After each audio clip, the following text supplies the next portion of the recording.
People don't always cheat because something is missing.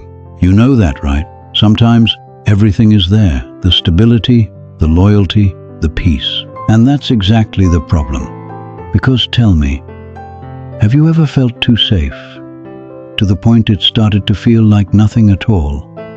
Yeah, that's where it begins. Because peace is quiet, but desire is loud. You can feel it pulling you, can't you?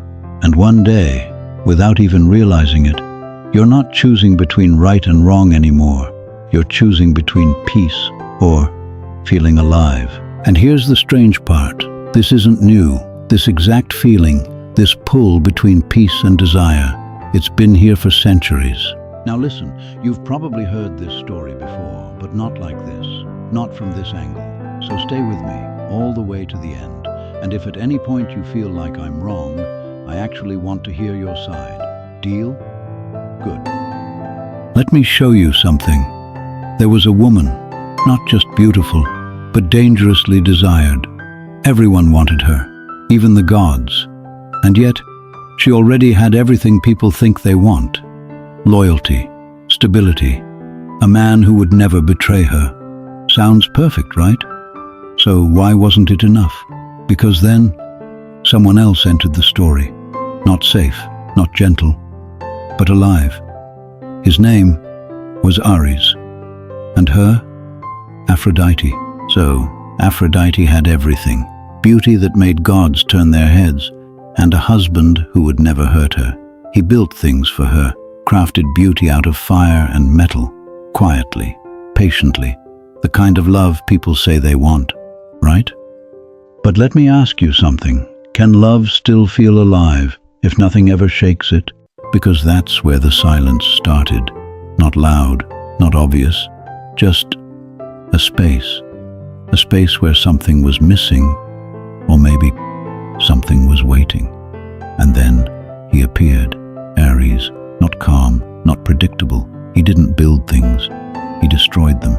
And somehow that made him impossible to ignore. Tell me, why is it that chaos feels more alive than peace? Because when he looked at her, it wasn't gentle. It was intense, like he wasn't afraid to lose her, or himself. And that kind of energy, it does something to you. You feel it, don't you? At first, nothing happens. Just a glance, a moment that lasts a second too long, then another and another, until one day, it's not just a moment anymore. It's a choice, not a loud one, not a dramatic one, just a quiet step in a direction you don't fully understand yet. And here's the dangerous part. No one thinks they're crossing a line, while they're still enjoying the feeling, right? Because it doesn't feel wrong, it feels alive. And then it happens, not slowly, not gently, all at once, because someone was watching, always watching. The sun sees everything, doesn't it? And this time, it didn't stay silent. The truth reached her husband, and he didn't shout, he didn't fight, he didn't beg. He built something, a trap, invisible, unbreakable, waiting for the perfect moment. And when that moment came, they didn't even see it. 1 second, everything felt alive.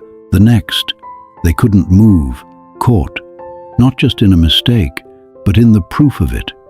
And here's where it gets worse. He didn't keep it private. No, he called them all, the gods, to witness it, to see what desire looks like when it's exposed. And suddenly, it wasn't passion anymore. It wasn't alive. It was shame, laughter, silence from those who couldn't even look. So tell me, what hurts more, making the choice or being seen after you've made it? And this is where the story ends. But this is exactly where our story begins. Because let's be honest, most people don't get caught by a trap. They get caught by a feeling. That moment when something new feels more alive than everything you already have. You've felt it before, haven't you?